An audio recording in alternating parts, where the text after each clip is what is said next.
Olá, eu sou Ricardo Gariba Silva e nesse nosso encontro de hoje falaremos sobre a anatomia topográfica externa dos incisivos centrais superiores da dentição permanente.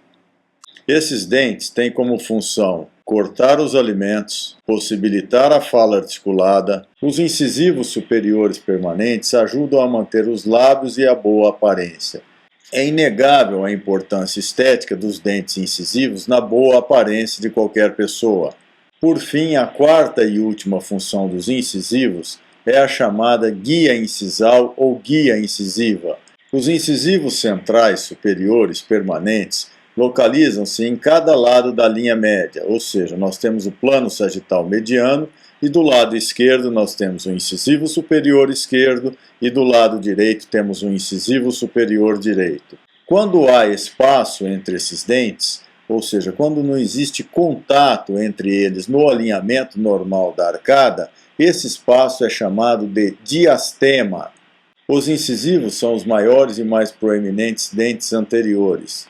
Eles erupcionam entre 7 e 8 anos de idade. São os dentes mais longos depois dos caninos superiores. Para que consigamos estudar pertinentemente e adequadamente os incisivos, nós falaremos sobre aspectos vestibular, lingual, mesial, distal e incisal.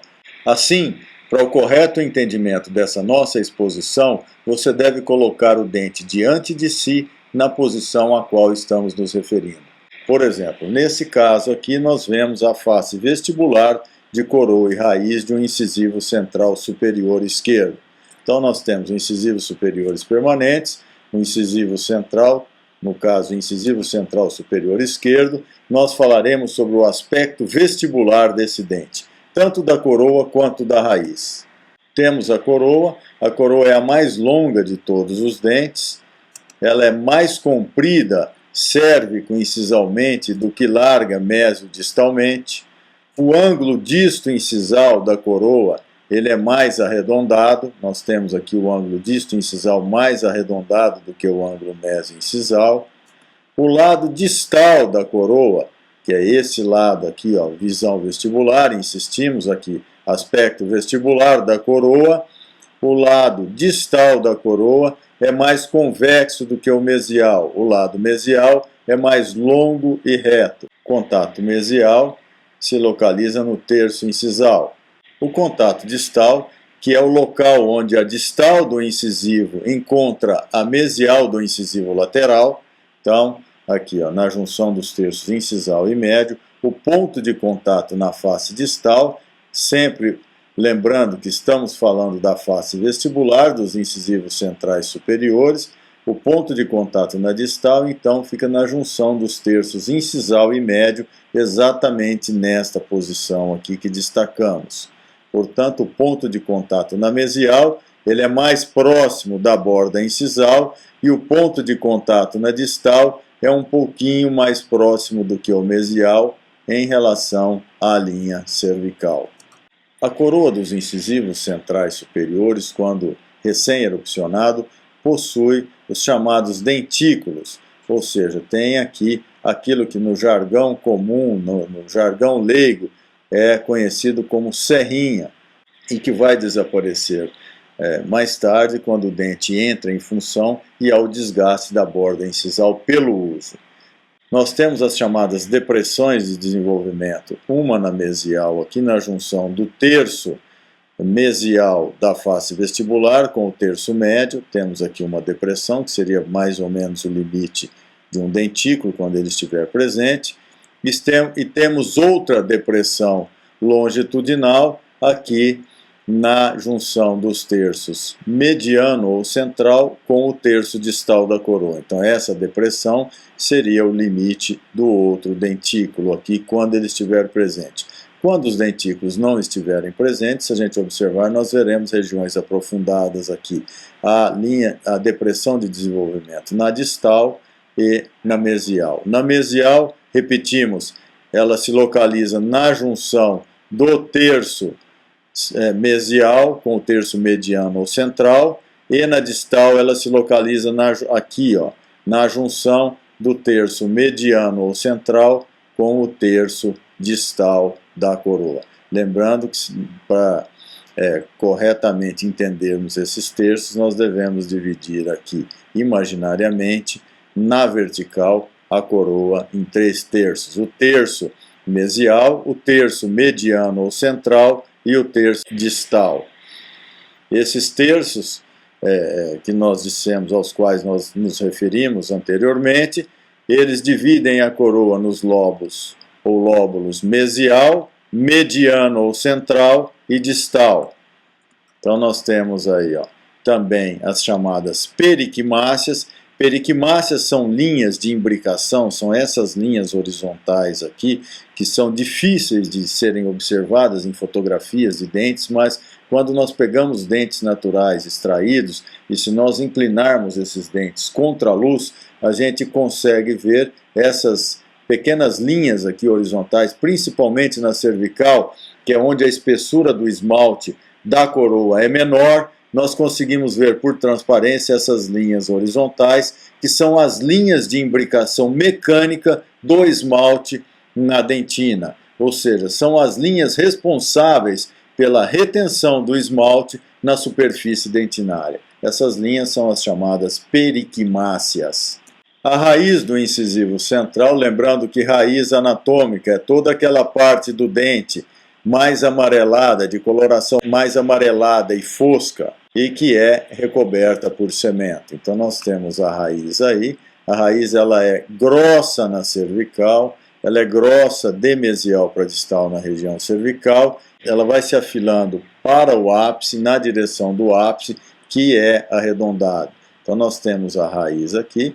Percebam que normalmente nos dentes incisivos, quando olhamos esses dentes por vestibular ou por lingual, a gente consegue ver que nós temos o longo eixo imaginário da coroa e o longo eixo imaginário da raiz. O longo eixo imaginário da raiz é ligeiramente deslocado para distal em relação ao longo eixo imaginário da coroa. Nós temos que a raiz ela tem a mesma espessura mesiodistal do que a vestíbulo lingual e ela é ligeiramente mais longa do que a coroa. Então nós temos uma proporção aqui de 1,16 de raiz para um tamanho de coroa. Então nós temos aqui que a raiz é em torno de 16% mais comprida do que a coroa. É uma razão de 1,16 para 1. Isso dá uma boa implantação para esses dentes na cavidade. E também temos que uma caracterização importante da raiz aqui, é que ela se parece uma casquinha de sorvete de cabeça para baixo. Analisado o aspecto lingual da coroa e da raiz dos incisivos centrais superiores, nós veremos que, tanto na raiz quanto na coroa, as faces linguais ou palatinas de raiz e de coroa são menores do que as suas respectivas faces vestibulares. Há, assim, convergência de vestibular para lingual na coroa. Nós vemos aqui convergência de vestibular para lingual. Nós temos que a face lingual da coroa é menor do que a face vestibular, como dissemos, e a da raiz também. Isso faz com que a coroa seja convergente de vestibular para lingual.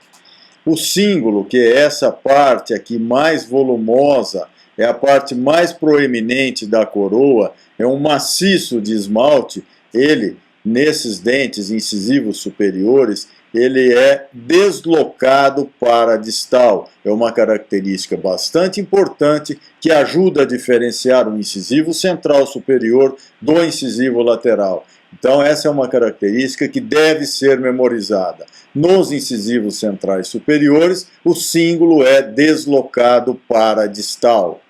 Nós temos duas cristas, são duas elevações de esmalte, crista marginal mesial e crista marginal distal. A crista marginal mesial, que é essa elevação aqui, na mesial da face palatina, nós temos que ela acompanha a característica da face mesial da coroa, ou seja, ela é mais longa e reta do que a crista marginal distal. A crista marginal distal, por sua vez, ela é mais convexa, ela é mais arredondada, aqui ela é mais arredondada, acompanhando o contorno também da face distal. A face distal é mais convexa e mais arredondada, e menor do que a face mesial. A mesma coisa acontece com a crista marginal distal, mais curta e curva do que a crista marginal mesial, que é mais longa e reta. Percebam que o símbolo, a crista marginal distal e a crista marginal mesial, eles delimitam uma depressão aqui. Essa depressão é chamada de fossa lingual. Então, a fossa lingual é essa depressão aqui, que é delimitada na mesial pela crista marginal mesial, delimitada pelo cíngulo cervicalmente e delimitada na distal pela crista marginal distal. Às vezes essa fossa lingual é tão profunda que faz com que o incisivo se assemelhe a uma pá de lixo. Então, quando nós olhamos o incisivo pela visão palatina, na sua coroa, ele vai se assemelhar a uma pá de lixo. Nesse caso, o incisivo é chamado de incisivo com coroa em forma de pá ou shovel-shaped. Aqui temos, pois, uma simulação em forma de pá de lixo ou shovel-shaped. Essa fossa lingual no incisivo, ela é profunda e lisa no incisivo central, que é o dente que estamos falando. Relembrando, estamos falando do incisivo central, aspecto lingual da coroa. Então, a fossa lingual, ela é a fossa lingual ou palatina, ela é profunda e lisa. Pode ser que existam cristas linguais acessórias. Nós temos aqui a crista marginal mesial, que é longa e reta, a crista marginal distal, que é curta e curva, e podem existir elevações menos proeminentes do que as cristas marginal mesial e crista marginal distal, mas, mesmo assim, às vezes elas são dotadas de algum destaque, e assim, quando possuem ligeira elevação, são chamadas de cristas linguais acessórias. Há também na face palatina, exatamente na parte mais incisal do cíngulo, bem próximo do início da fossa lingual, um forame que às vezes, quando presente, é chamado de forame cego, porque é uma pequena abertura do esmalte, que é um local de acúmulo de sujeira, de placa bacteriana, de contaminação, e que invariavelmente, devido à dificuldade de higienização e limpeza desse local, pode ser que haja incidência de cárie. Esse é o chamado de forame cego.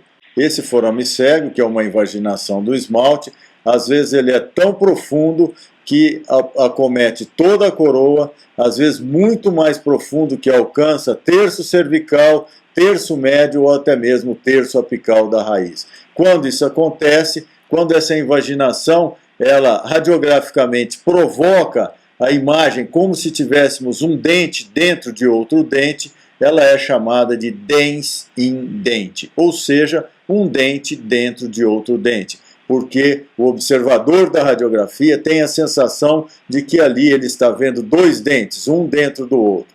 E isso aí é uma patologia, insisto, de tecido duro, chamada de dens in dente ou dens invaginatus.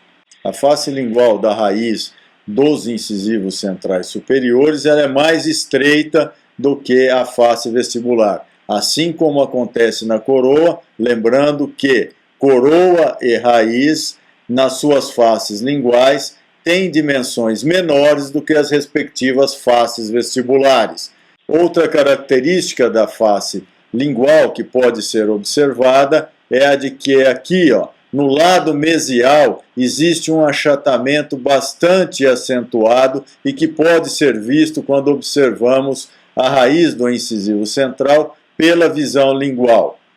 Ao observarmos esses dentes por lingual, veremos que sua raiz tem o achatamento na mesial.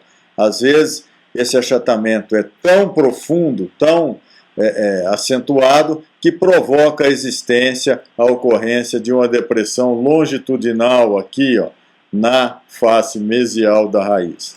A superfície distal, ela é convexa. Então, nós temos que a raiz ela é achatada na lingual e convexa na distal. Aqui temos a distal, distal convexa. Às vezes, esse achatamento é tão acentuado que provoca a existência de depressão longitudinal.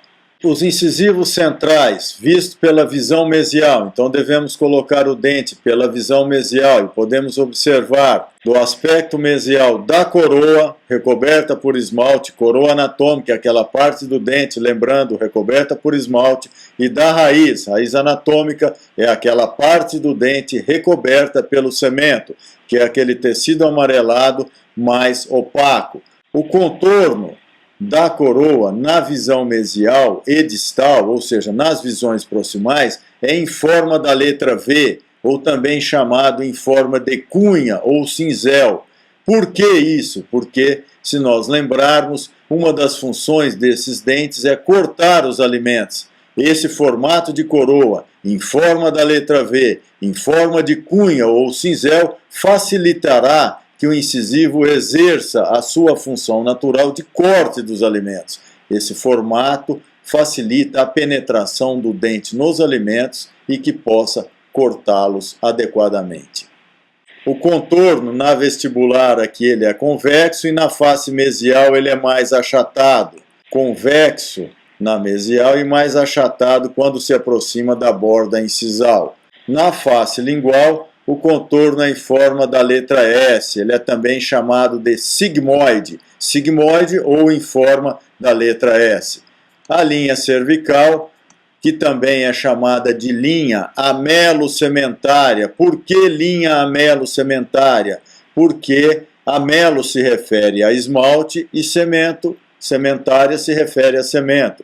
Então a linha amelo-sementária é a linha que divide o esmalte, que é esse tecido esbranquiçado, brilhante, que recobre a coroa, do cemento, que é o tecido amarelado, opaco, que recobre a raiz. Então essa linha amelo-sementária, também chamada de linha cervical, é a linha que divide a coroa anatômica da raiz anatômica. E ela possui uma curvatura, que é essa curvatura aqui, que é mais acentuada em todos os dentes da boca, sem nenhuma exceção, ela é mais acentuada na face mesial do que na face distal. E quando estamos olhando os dentes pela mesial, no caso aqui em particular, o incisivo central superior, nós teremos que a curvatura da linha cervical é mais acentuada, ela é mais baixa, ela invade mais a coroa, ela é mais próxima da borda incisal na face mesial do que na face distal dos dentes incisivos, assim como em todos os dentes da boca. A raiz é larga na cervical, aqui larga de vestibular para lingual ou de vestibular para palatina, e ela se afila gradativamente na direção do ápice arredondado. Importante observar que o contorno lingual da raiz ele é reto no terço cervical e inclinado para vestibular nos terços médio e apical. Então nós vemos aqui contorno reto no terço cervical e à medida em que nos aproximamos do ápice, ele se torna curvo e inclinado para vestibular. O contorno vestibular, por sua vez, da raiz, na visão mesial, aqui ó, é um contorno convexo. Lembrando que a face mesial da raiz ela é achatada e às vezes esse achatamento é tão acentuado que provoca a existência de uma depressão longitudinal. O aspecto distal da coroa é bastante semelhante ao mesial. Pontuaremos aqui algumas diferenças que farão com que vocês consigam prontamente fazer a distinção entre a face mesial e a face distal dos incisivos centrais superiores. Há o deslocamento lingual do ângulo disto-incisal. Esse ângulo aqui, ó, disto-incisal, ele é deslocado para lingual.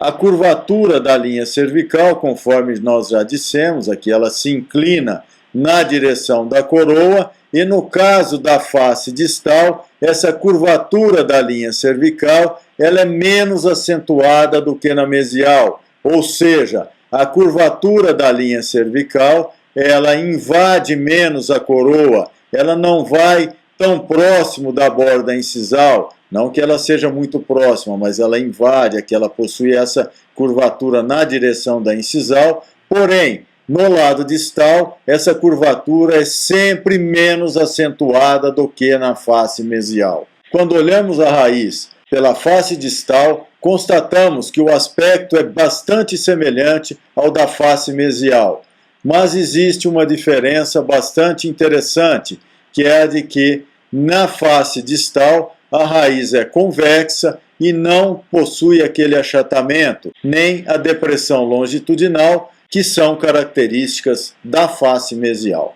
A coroa também possui a forma de cinzel ou cunha, então aqui a forma de cinzel ou cunha. Forma essa, repetimos, apropriada para que os dentes incisivos tenham a realização da sua função de corte dos alimentos. A borda incisal, ela fica vestibular em relação ao longo eixo, uma característica de todos os incisivos superiores. Se nós traçarmos o longo eixo imaginário, a borda incisal fica ligeiramente para vestibular. Isso para que os incisivos superiores se sobreponham aos inferiores. Isso faz com que a borda incisal, os dentes incisivos superiores, se sobreponham aos inferiores. Por isso, a borda incisal dos incisivos superiores, ela é vestibular em relação ao longo eixo imaginário dos dentes. A borda incisal, ela é inclinada com a vestibular mais proeminente, vejamos aqui, ó, existe até um desgastezinho, mas a borda incisal é num plano inclinado aqui, e com a parte vestibular mais proeminente, e nós temos aqui na vestibular a crista da curvatura. O que seria isso? A parte mais externa do dente, como se fosse o equador, a linha do equador aqui é bem próxima na linha cervical. Nós temos uma curvatura e a parte mais proeminente é aqui nessa região. E na lingual, a crista da curvatura, ou seja, a parte mais proeminente, é aqui próximo do cíngulo. Então a parte mais externa da coroa na lingual é aqui próximo do cíngulo e na vestibular é próxima da linha cervical. Ao observar os incisivos centrais pelo aspecto incisal, nós vemos que o contorno da coroa ele é maior de mesial para distal do que de vestibular para lingual. Então nós temos um contorno triangular e maior de mesial para distal do que de vestibular para lingual. O contorno da face vestibular aqui, ó, ao observar, vocês podem notar que o contorno da face vestibular ele é convexo, arredondado, convexo, e que quando observamos a crista, aqui temos a crista marginal mesial, a crista marginal distal, a crista marginal mesial ela é mais longa e reta do que a crista marginal, que é mais curta e curva. Lembrando sempre que crista marginal mesial é mais longa e reta, acompanhando a face mesial da coroa, que também é mais longa e reta. A crista marginal distal, aqui, ó, demonstrada aqui por essa linha pontilhada, onde estamos destacando, ela é mais curta e curva, porque igual sorte assiste à face distal da coroa. A face distal da coroa também é mais curta e curva do que a face mesial. Nós temos a fossa lingual, que, conforme já ressaltamos anteriormente, ela é delimitada cervicalmente pelo cíngulo, na mesial pela crista marginal mesial e na distal pela crista marginal distal. Uma característica bastante interessante de se observar é que a borda incisal dos incisivos centrais ela é curva, com o ângulo disto-incisal deslocado para a lingual. O ângulo disto-incisal ele assume a forma de uma vírgula de cabeça para baixo e é deslocado para a lingual. Essa curvatura da borda incisal ela ocorre porque esse dente possui grande dimensão mesodistal. Assim, para que haja o alinhamento normal e a curvatura normal do arco, necessário se faz que a borda incisal do incisivo central superior seja curva, com o deslocamento lingual do ângulo disto-incisal. Espero que as informações aqui passadas tenham sido úteis. Até uma próxima oportunidade.